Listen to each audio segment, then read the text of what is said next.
Well, I actually suggested one topic, and that was the Epstein thing, and someone said, okay, fine. And someone else asked a question about academic promotion and tenure. Does anyone have any other? Today is a recitation. And in fact, from my point of view, you can ask me anything you want. I remember when I used to teach the Navy students, each morning they'd come in and they'd ask me, I'd ask them, if they had any questions. I kind of thought they might ask about my lecture. They were asking me very specific problems. And on the second day, I realized, I said, are you asking me your homework problems from your mechanical engineering course? And they were. They had me work out their homework problem. Which fair, okay, I don't care. I don't know how well I did. I didn't get a grade, but I don't care about that either. So, anybody have any questions? If not, it's time, and I can. So, I was asked, what is this academic promotion and tenure? This person thinks they might want to be a faculty member someday, and so I've been advising students about this for years. I can recommend a particular book called The University and Owner's Manual by Henry Rosofsky. Henry Rosofsky was the Dean of Arts and Sciences at Harvard for 11 years. Anybody know what the Dean of Arts and Sciences does at Harvard? Harvard. There's Harvard University and Harvard College, okay? It says Dean of Arts, Faculty of Arts and Sciences at Harvard University. He basically runs Harvard College, which is what most people think of Harvard. Does anyone know what Harvard actually is? It's a conglomerate. It's got Harvard Medical School and Harvard Business School. It's got Radcliffe. It's got Harvard College. It's got the law school. Harvard is a conglomerate of a bunch of other colleges and universities, which we all know is Harvard, okay? And we all lump it together, but it's not, okay? There is a president of Harvard, the whole conglomerate, but the Dean of Arts and Sciences, Faculty of Arts and Sciences, basically runs Harvard College, okay, which is where all the undergraduates go. Anyway, so he wrote a book. This is around 1990 or so, and it's actually an interesting book. It justifies why we have the whole tenure process at a university, okay? And we can go through that if people have questions on that, okay? So, there are certain expectations, okay? And one expectation, if you ask the faculty, and I have asked the faculty in this department, how many of the students will go on to academic positions, what would they estimate? Anybody have an idea? Pick a number. Yeah. 10%. You're very close to the real number, but they estimate 85%. The actual number is 15%. Okay? The faculty think they're trying to clone themselves, and there could be no greater purpose in the world than to clone yourself. Okay? And in fact, when they go out to hire new faculty, they think the best person in the world would be their best former student or someone who thinks just like they do, okay? So it doesn't exactly foster creativity to clone yourselves. It also doesn't foster creativity in new fields to keep cloning what you've been doing well for the past 30 or 40 years, okay? Which is, I had that tension all the time when I was department head. The faculty think there is no greater purpose in life than to be like them. Now, there are 4 ranks on the faculty, which we abbreviate little AP for an assistant professor, and that's a new hire. There's an AWAT, and we call it AWAT. Okay, we don't usually say little AP, we say an assistant professor usually. But we describe someone as an AWAT, which is an associate without tenure. This is at MIT anyway. Other universities might have other ranks, and the criteria to be promoted to AWAT is that you have to have demonstrated promise, okay? You've done something that looks like it might be good, and if you continue doing that for a few more years, you might get the next promotion, which is associate with tenure. That's the big promotion. That must come after 8 years. Well, it must come after 8 years from your hire date. But the hire date gets to be, just like anything that's legal, gets a little dicey when you get into the details. The hire date for everybody officially is July 1st.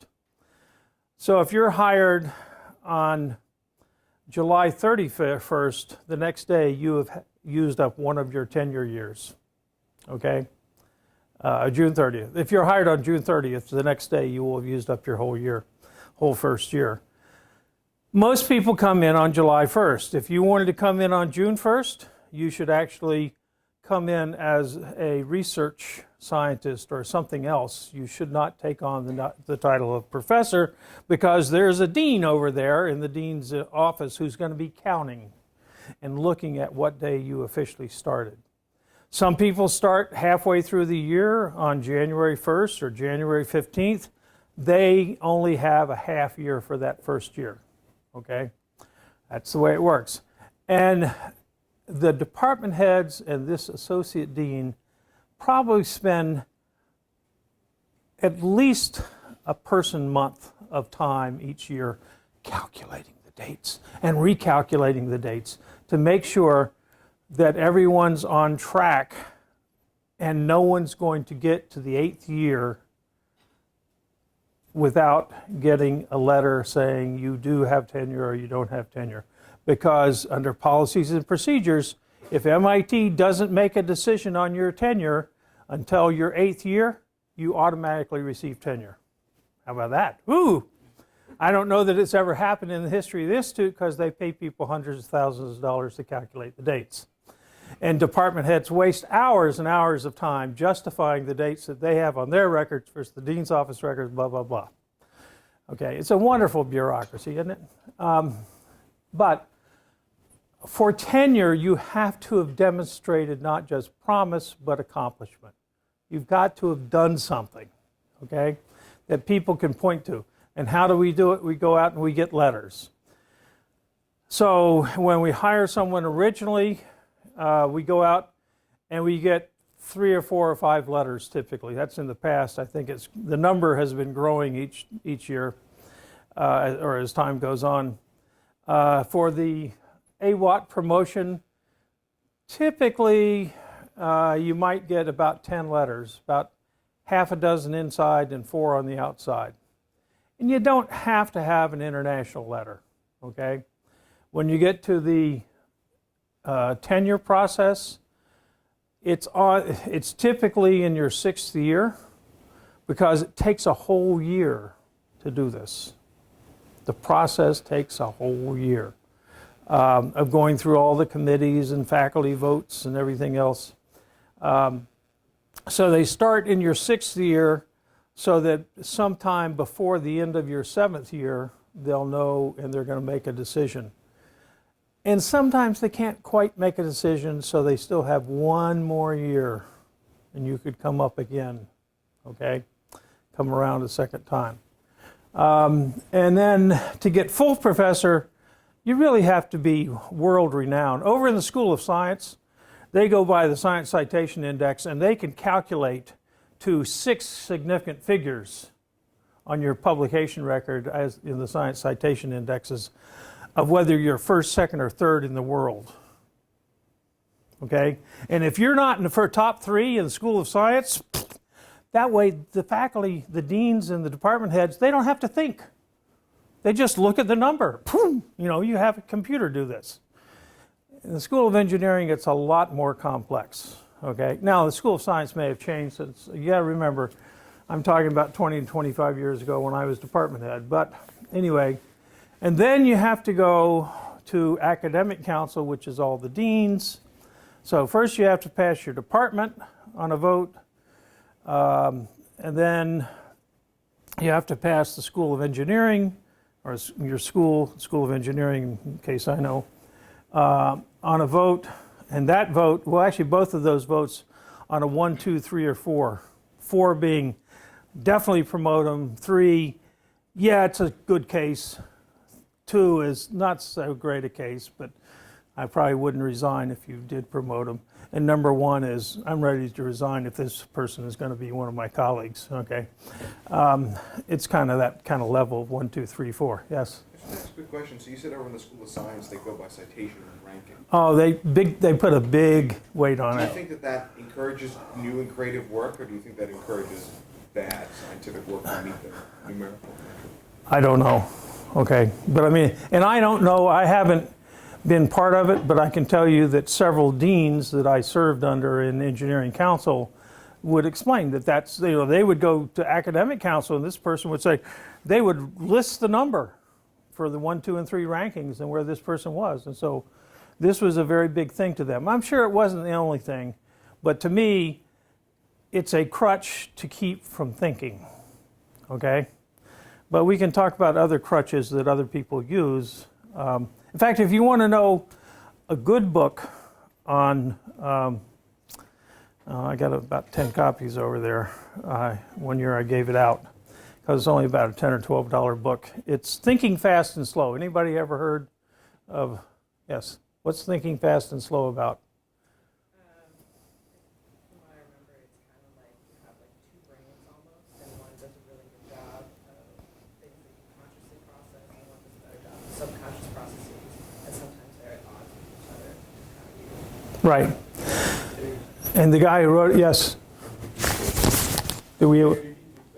Oh, it was a great question. So basically, Thinking Fast and Slow is a whole series of research studies done by, I'm afraid I can't think of his name right now, but he won the Nobel Prize for this, okay? And this book is basically, he won the Nobel Prize in economics on how do you make decisions.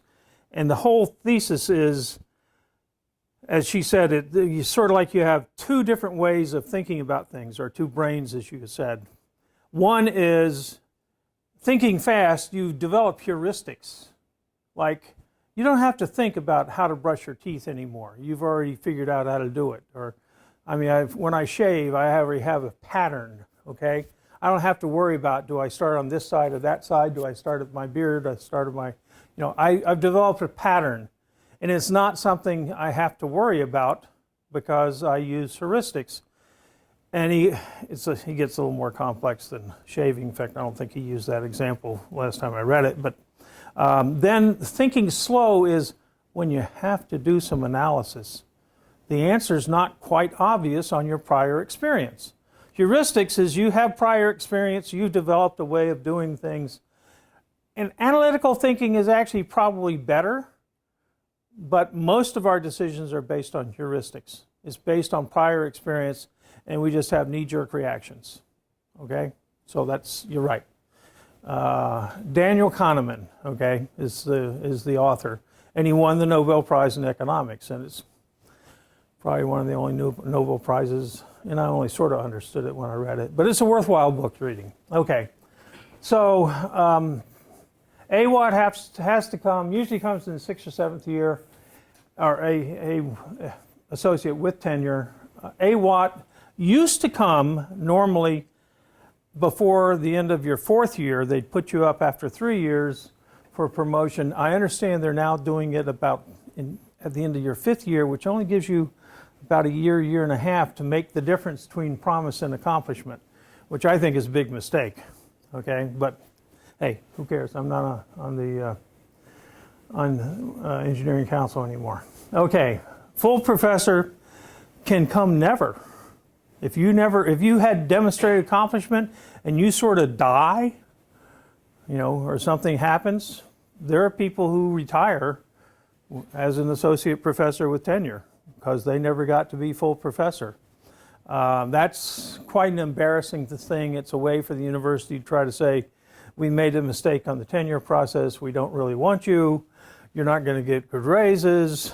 So they do have some ways to pressure you after the tenure process, which actually brings up some interesting questions of how do they pressure you. There's something called a faculty personnel record, which over the years has gotten more and more and more lengthy and complex, and it has rules like the income tax rules, okay? Very detailed rules of how you, it's just a resume. But it typically, by the time your tenure process, it's a 40 to 50 page resume. Okay, it's got all kinds of things in it. And I've known people who the only thing they would do at MIT was if it would add a line to their faculty personnel record. Okay, that stifles a lot of creativity or cooperation or other things. And basically, when I found that's the approach that certain people were taking, I didn't deal with them much anymore. I wasn't interested in dealing with people like that. One thing we do well, one time Dave Hart and I were in mechanical engineer, we were hired within about 2 years of one another, and we were both in manufacturing, and we kind of marched up through the ranks together. And one time we were sitting in engineering council together, and we were talking about some problem that engineering council had making decisions, which they have lots of problems. Any committee does. And one thing Dave said is, one thing that we do well is promotions. In the School of Engineering, the department will probably spend about an hour discussing as the whole senior faculty, discussing the promotion of an individual. They will spend about a half an hour a year, even in the years you're not being promoted, but the years you're being promoted, they will go over that faculty personnel record. One thing Professor Fleming's instituted in 1983 when he became department head was career development committees. It's a committee of 3 more senior faculty who are your mentors, assigned to be your mentors. Before that, I mean, I've seen the letters. Back in the mid-'60s, I remember a letter coming from a senior faculty member to the department head saying, I think we should give this person tenure. And that was the decision process. A note from one powerful faculty member. This department in the 60s was run as a bunch of fiefdoms, and you had senior faculty who ran those little groups. It was physical metallurgy, chemical metallurgy, ceramics. Later we introduced electronic materials, then polymers, and we had a general exam in each area, and it was a fiefdom. And the only way you could get research funding or laboratory space was to tie yourself into one of these senior people and essentially become their serf, okay, for the next 6 years. And they would make the decision after 6 years, and they would tell the department head whether you should be promoted. Obviously, tremendous system for abuse, and we can talk about how that was broken. But it was broken in the 70s, okay? But in general, so it goes for all this time spent as faculty today talking about, and actually constructive criticism, talking to the faculty member. You know, they should be meeting with their career development committee a few hours a year, and they should be telling them, well, you need to go out and give more talks at other places so people out there can get to know you so they can write letters about you, okay? And the letters have to come from prominent people, not someone who knows you, someone who's prominent. For example, my first research contract was from the Office of Naval Research, which is the basic research funding agency of the U.S. Navy. And the guy who really knew me was a guy named Bruce MacDonald. And Bruce was a graduate of this department. He had worked for Morris Cohen. He was now handing out tens of millions of dollars a year of U.S. Navy money to universities to do research in topics of interest to the Navy. And so you get to nominate kind of to your department head. I think these people would be good people to write letters for me. And then the department head gets to pick some of his people that aren't on your list. And nowadays, the Career Development Committee also gets to put together a list. And the department head gets to choose who he's going to send the letters to and ask for an evaluation. Well, everyone agreed that Bruce MacDonald had been funding my research for 3 or 4 years and had actually given me a big contract in 1980 of about $400,000 a year, which was a huge, it'd be like $2 million or $1.5 million today, okay, a year. And it's another story about how that happened, but all of a sudden, I went from someone who was not very promising, and I can show you the proof of that, at least in engineering council's eyes, to someone who had great promise. Why did I have great promise? I had more money than any tenured professor in the department, okay? Hey, that's the answer to Epstein, by the way. Money talks. I've said that for years, before Epstein. And when I read about Epstein, you can read whatever you want. But one thing you should know is at a university, money talks. And my secretary, Jerry's last person she worked for, she worked in the provost's office at Stanford, and her boss was Condoleezza Rice, okay? And Jerry, I mentioned this to Jerry a couple of days ago about, I don't remember if it was Epstein or something else. I said, well, money talks. And she says, you know, that's true at Stanford too. It's true at any university. It's also true in a lot of companies, most companies, not all companies, but many. But in general, we do very well, and I agreed with Dave Hart. We really today spend a lot of time and effort, tremendous amount of time and effort. After you pass engineering council, you have to go to academic council, which is the deans and a few vice presidents and the provost and the president. And they have to kind of compare notes. And MIT is one of the few universities that does this across the whole university, okay? You have to eat, and that's one way MIT maintains quality control across the whole university. You get a weak dean who wants to let anybody through who can spell and add, and you will have weakened that school for 30 years. Because when you tenure someone, it's a 30-year decision, okay? You have a strong dean or someone who's really tight about something, and we can talk about some of those people, good ideas and bad ideas. Any questions on that? Yes? So, I mean, that assumes that you let people in and so you vet them at the time, but what about a development process to maybe develop some leadership attributes for those faculty after they reach tenure? What? Are you kidding me? MIT does nothing. I know. Absolutely. I've been complaining about this for 30 years.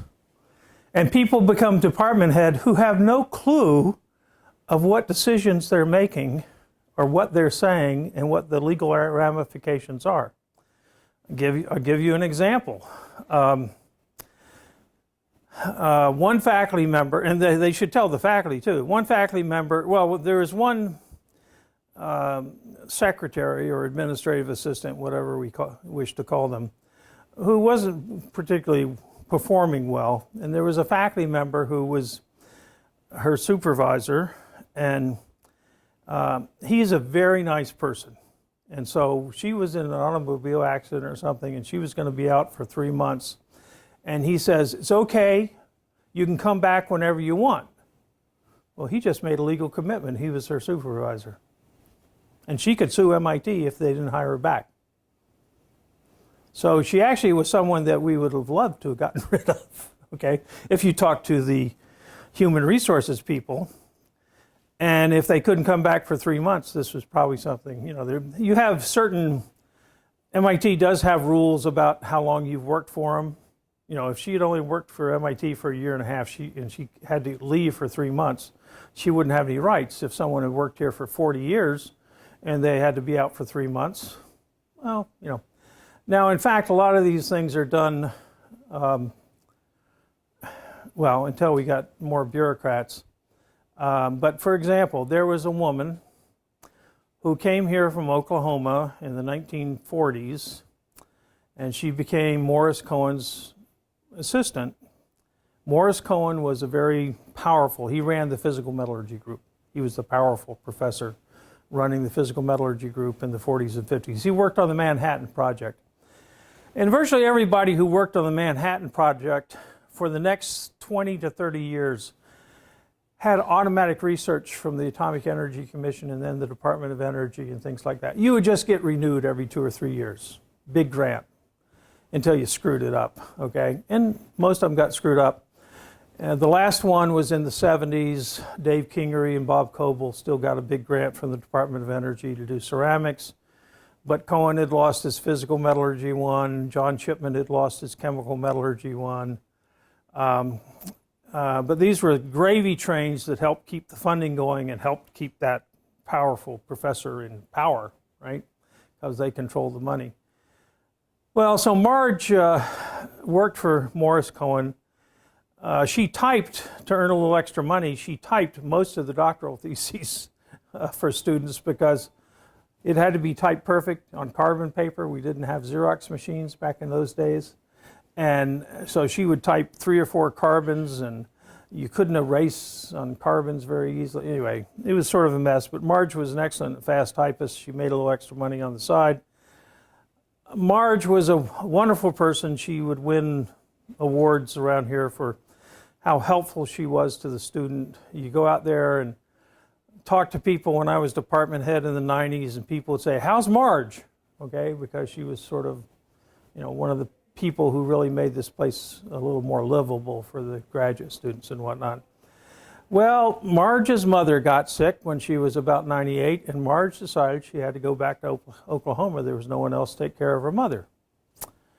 Well, the administrative officer of the department, and I was actually department head at the time, decided to keep paying Marge's salary for a year. Full salary. No one else at MIT knew that Marge was in Oklahoma. Actually, I wasn't department head at the time. It was before I was department head. But I knew this was going on because one time I wrote Marge, she couldn't ever even go out, and they didn't have home delivery services like we do today because she had to be with her mother constantly, and there was no one else she could ask to come and watch her mother. So it was very difficult. And so I actually sent her a couple of $1,000s, my personal money, saying, "Marge, here, you can hire somebody to come and watch, be with your mother so you can go to the store," okay? To which she really appreciated, okay? She had no one else to turn to. The department took care of Marge, okay? Gave her a full salary for about 3 years until her mother died. She came back, okay? So the department back then actually had some people who had a heart, okay? Marge finally retired after 55 years of service to MIT, okay? But in fact, she was sort of forced out by the person who became department head after me because he didn't care about anybody, okay? But anyway, that's another story. So you'll find in any organization there are people who have hearts and there are people who don't, so far as that goes. Now, I got 2 pieces of advice when I was being hired as a faculty member. First, Professor Flemings, who was the powerful guy who was in charge of hiring me. Don't worry about tenure. You will further your career faster at MIT than any other place. I was asking him this because there was a guy named Bob Morabian. Bob Morabian had been, he's from Iran. He was an all-American soccer player as an undergraduate at MIT. He did his graduate thesis. He did all this work in Professor Fleming's lab. And he became a postdoc running Professor Fleming's lab because, if you're big and powerful and have a lot of money, you could hire people to run your lab and you could go do whatever you do if you have a lot of money and go raise more money. And Morabian, so I knew Bob. I had been working in Fleming's lab as an undergraduate, okay, starting my sophomore year. And Morabian was the guy who ran the lab, okay? And I got a good reputation because I could clean the ink pens in the chart recorders. The graduate students couldn't figure out how to do this. It's really complex. You had to put a wire in it, get the dried ink out. Ooh! But I knew how to do it, and so I got a reputation as the guy who could do anything in the lab, okay? So Morabian kind of liked me, but I didn't like being part of that kind of culture. So I switched to another guy, and I actually needed to borrow one of these strip chart recorders, and I saw Bob Morabian coming up. His office was right across from our lab on the 4th floor of Building 8, and I saw him coming up from the 3rd floor, which is where department headquarters used to be, and I wanted to ask him if I could borrow a strip chart recorder from Fleming's group, and Bob was now an associate professor without tenure, okay? He had progressed up, and Flemings had gotten him a professorship, and he had been promoted, and he was really upset. I mean, how could I tell he was upset? He ran in the door. I walked in behind him, and he was picking up books and throwing them against the wall. And I said, "What's the matter, Bob? You look upset." He says, "You're damn right I'm upset." I said, "What about?" He says, "Do you know what Walter Owen just told me?" Walter Owen was the department head in 1982. And was this 82? It must have been 72 or 74. It was probably 74 because this is the year I would have graduated. Walter, I said, "What did Walter Owen just tell you?" He says, "If I stay in solidification, I won't get tenure, but if I switch to something like welding, I will get tenure." Bob was a bright guy. He had done good work, but Flemings was only about 45 or 50, and he was in solidification. And we didn't need two people in solidification. And so the department head pulled him aside and said, or pulled him into his office, not just pulled him aside, called him down and said, "Look, Bob, you stay in solidification, you're not going to get tenure. You stay in solidification. If you go into some field like welding, you could get tenure." And so Bob's telling me this. I said, "So Bob, what are you going to do? You're going to stay in solidification?" "You're damn right I'm going to stay in solidification. I'm not going into welding." I said, "Then you won't get tenure. Can I borrow your strip chart recorder?" And that's exactly how the conversation went. 2 years later, I had gone off to Bethlehem Steel. Bob Moravian didn't get tenure, and I was hired into the position that he relinquished. Now, some of you might know, I went into welding. Why? Was it rocket science for me to figure out the department wanted somebody in welding? So that's why I became a welding, and plus at Bethlehem Steel, I've been a welding engineer. And everybody thought I was going to be the gopher for Mert Flemings. Unfortunately, if you haven't learned already, I'm nobody's gopher, okay? And I looked at what Flemings told me when I was being hired. He told me, "Don't worry about tenure." I was asking him about Bob Moravian, who just didn't get tenure and had just been screwed, okay? And he says, "Don't worry about tenure. You can further your career faster at MIT than any other place." That's an absolutely true statement, okay?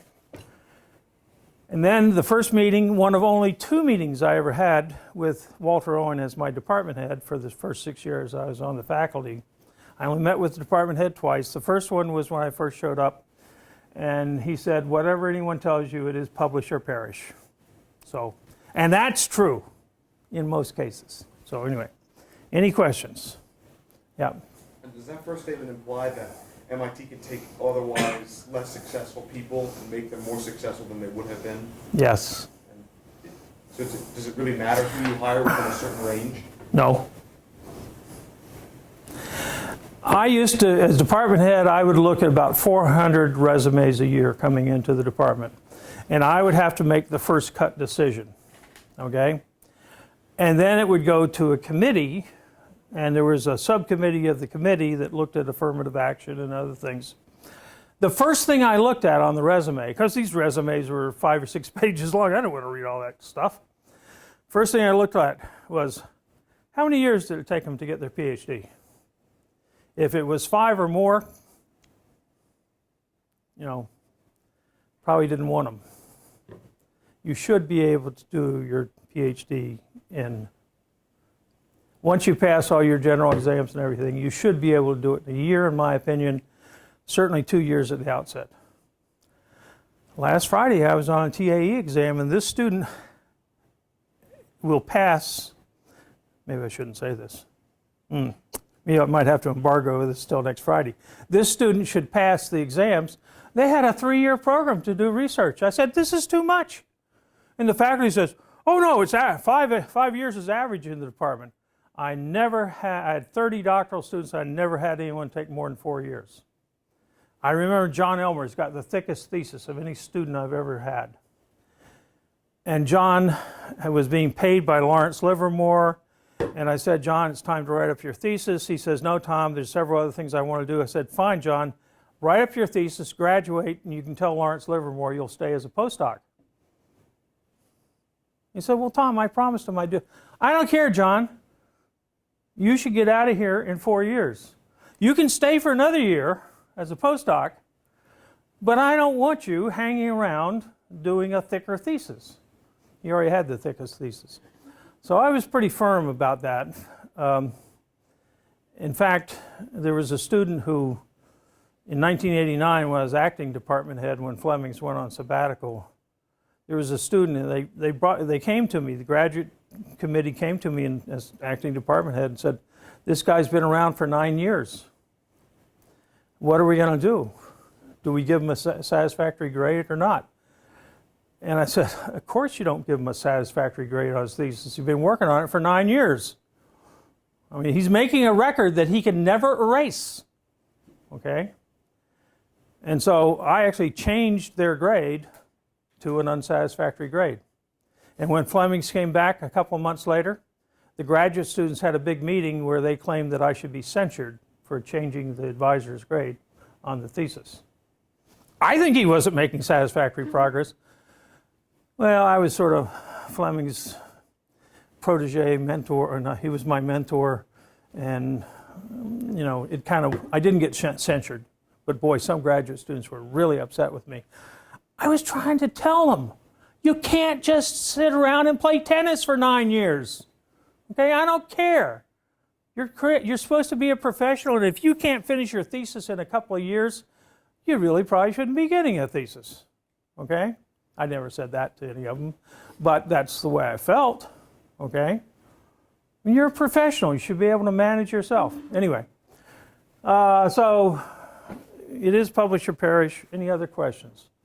If we're going to get to Epstein, I got to get to Epstein. Well, anyway, if I look at, this is something I wrote down of the history of the department. I could probably have gone back earlier if I went to some of the books, but this is what I could do from memory this morning. John Chapman, who was head of chemical metallurgy and world renowned. I mean, John Chapman is revered.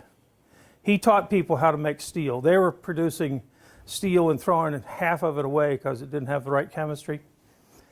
He was a physical chemist from Georgia Tech, and he applied the principles of physical chemistry to high temperature reactions of steel making and essentially made it efficient to melt steel in the world, okay?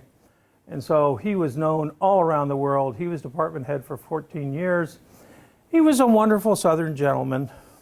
He could be hard-nosed when he wanted to. Tom King was one of his former students. He was a Scotsman with a great brogue. Tom King became department head, in part because Chapman was the kingmaker, okay? But also because Morris Cohen, who was the physical metallurgy head, was Jewish. And back then, MIT had an unsaid thing about they didn't like Jewish people being in the administration, okay? It's true, folks. I mean, I'm just telling you the truth. Morris Cohen was given a consolation prize. He's the only faculty member ever to be an institute professor from this department. And he was made institute professor. He was a very accomplished scientist. At least his graduate students did great work. I mean, there are stories. I mean, I had the same office he had in 8413, which was right next to the men's room. And I used to, actually I had 8411, but I used to hear stories from the students that the graduate students would wait. I mean, he had like 20 graduate students and postdocs, and you could never get to see him. He was always busy. And the graduate students would wait in the men's room until he came into the men's room to get to see him, okay? Now, I TA'd for Morris Cohen. He offered to let me, when I got an NSF fellowship, he said, oh, you'd like to come work for me? And I said, oh, I'd be happy to TA for you. So I TA'd for him. Anyway, then there was Walter Owen was, Tom King was brought in also to sort of clean house, okay, because the department had this fiefdom and there's all kinds of abuses of power and stuff. And Tom King, who was a very gentle but firm Scotsman who didn't take a lot of grief from anybody, became department head. He finally had a couple of heart attacks and decided it was time to retire. Walter Owen was brought in. He had been one of Morris Cohen's postdocs, and he had gone to Northwestern where he had become vice president for research. And he is brought in by the upper administration to, again, clean house around here, okay? And he was department head for 11 years. None of these people had a associate head until me. Merton Flemings became department head, and Walter Owen didn't want Mert Flemings to become department head because Mert Flemings was one of the most misogynist, somewhat abusive people. He also, I used to say, if Mert saw you in the hallway that day, he might do something to help you. If he didn't see you, he wouldn't do anything though. And he did a lot of things to help me, okay? I wouldn't have been hired, I mean, if he hadn't pushed for it.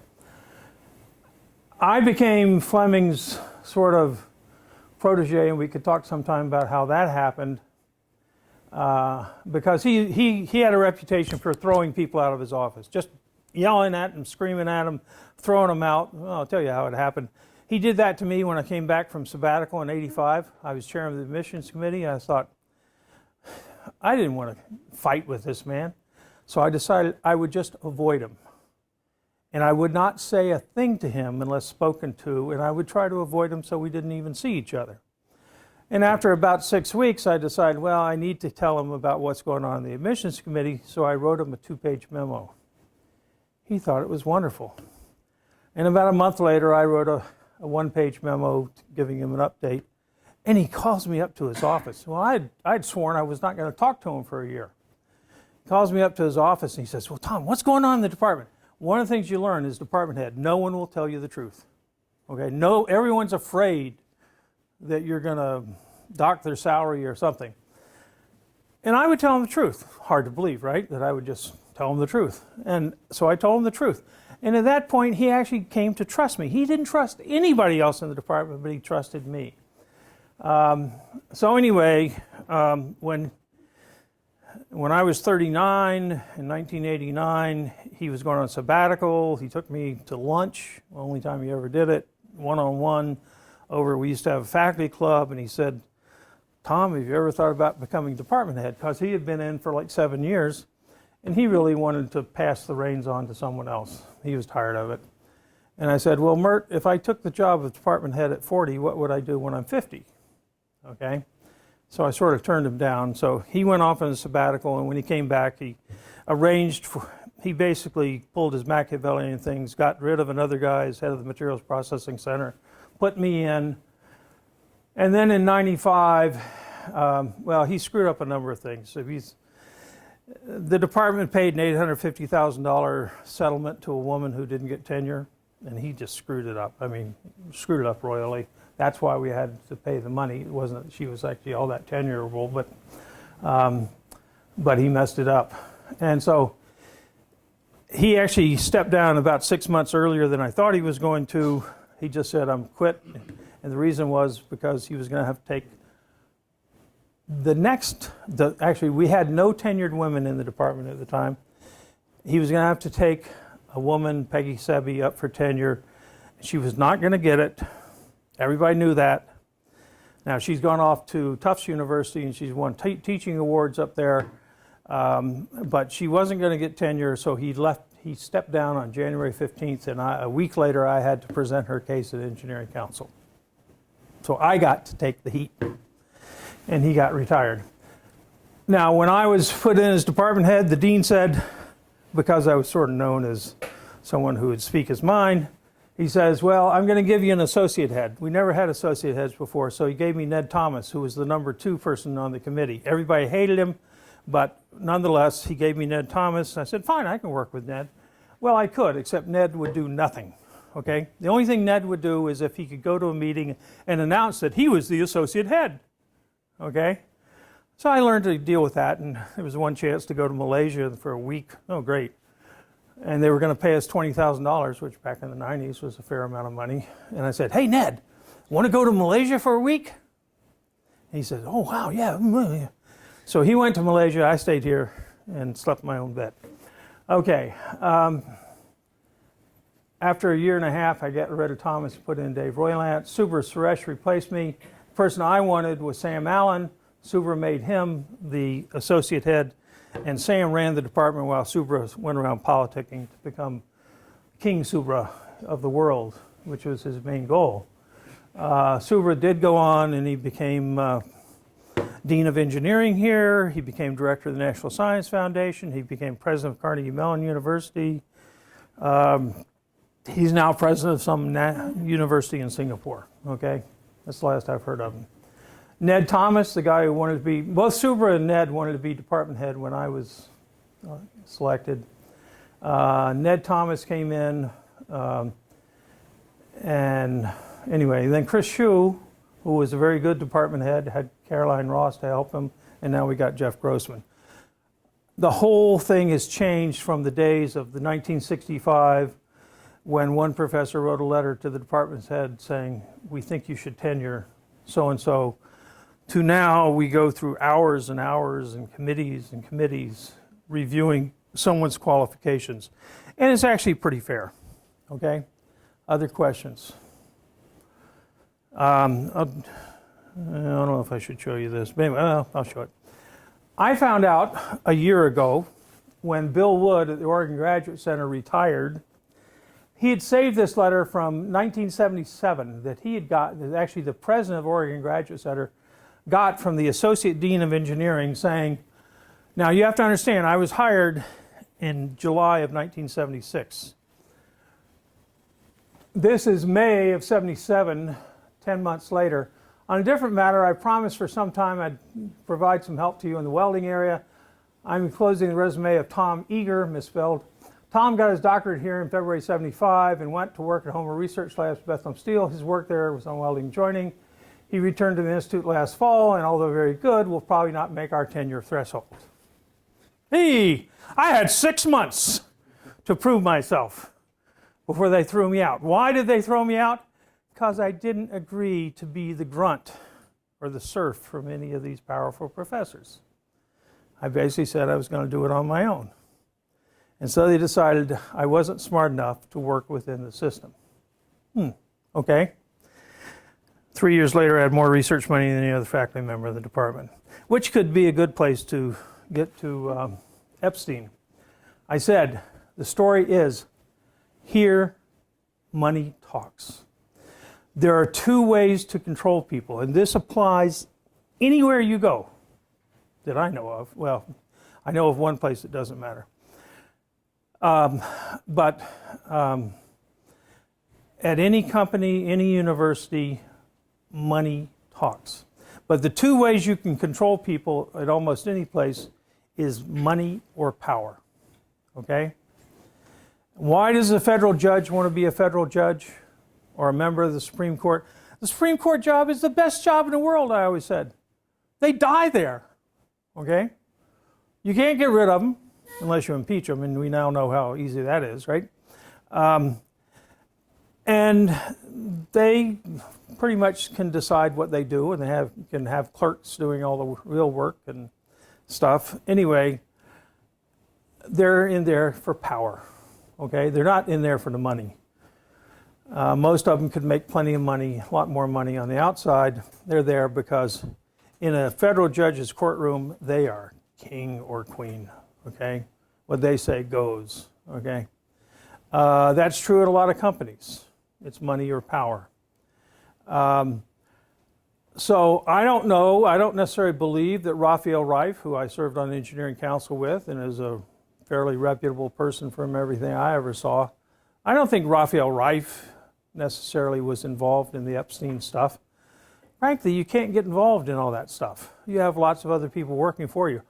But the stories you hear about other people making deals about, oh, this is going to be anonymous and stuff, well, that's the way they do things around here all the time. Yes? Well, don't you think that as president, like coming from the top, that you're responsible for the culture of what people do beneath you? You're not just a figurehead, right? So shouldn't these things be preventative? Shouldn't values be cultivated? And how are you going to control the culture of 40,000 people? Military does that. And the way they do it is if anything happens, whether you're guilty or not, like I can't remember, the submarine ran into an uncharted seamount. That captain was gone from the Navy, okay? How is he supposed to know where an uncharted seamount is, okay? But yes, you're right. And one way to do it is exactly how the military does it. Anything goes wrong on your watch, you're responsible. I think it's more than that, right? I mean, corporations do it too. And then if they don't Well, corporations do it some of the time. I think the military is pretty good about following the rules because it has to do with discipline, okay? But you can't, when you get to be the leader of thousands of people, you can't be looking over the shoulder. Now, their culture, I agree with you. You can set a tone for the culture. And everybody thinks Chuck Vest was one of the best presidents we ever had at MIT. And he was pretty good. But so far as the culture, Chuck Vest was interested in one thing, being a figurehead down in Washington, D.C. He left the management, the day-to-day management of MIT, to other people here. Those people ran all over with that, okay?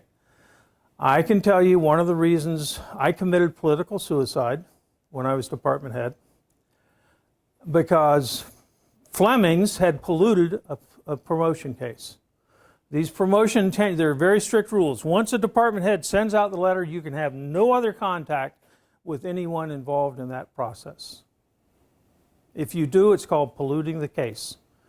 You don't want to influence what anyone else on the outside writes in the letter, promotion letter. Well, Flemings wanted me to hire one of his former students. And we had someone in the exact same field who was coming up for tenure. And so I get the letter back from, in this case it was from Japan, and I read it, and I walked over immediately to my administrative officer and I said, Joe, Professor so-and-so didn't write this. This was written by the man upstairs, meaning Flemings on the 4th floor. And he read it, and he sort of agreed with me, because everything we had been getting back from the Japanese is they were very impressed with the work and the demonstrated accomplishments of Uday Paul, who was the professor we already had. Well, it turns out that we got a couple of other letters from Japan because he worked in steel making, and that was the world's top thing, and they weren't so good. And I went to the dean of engineering, who was Bob Brown at the time, and I said, I got a problem. This case has been polluted. We need to do something. And he says, well, why don't you wait until Professor Fuwa, who was the grand old man of Japanese steelmaking at Tohoku University, when he's coming for a visit in May. Well, how did Brown know it? Well, Bob Brown considered Mert Flemings his mentor, okay?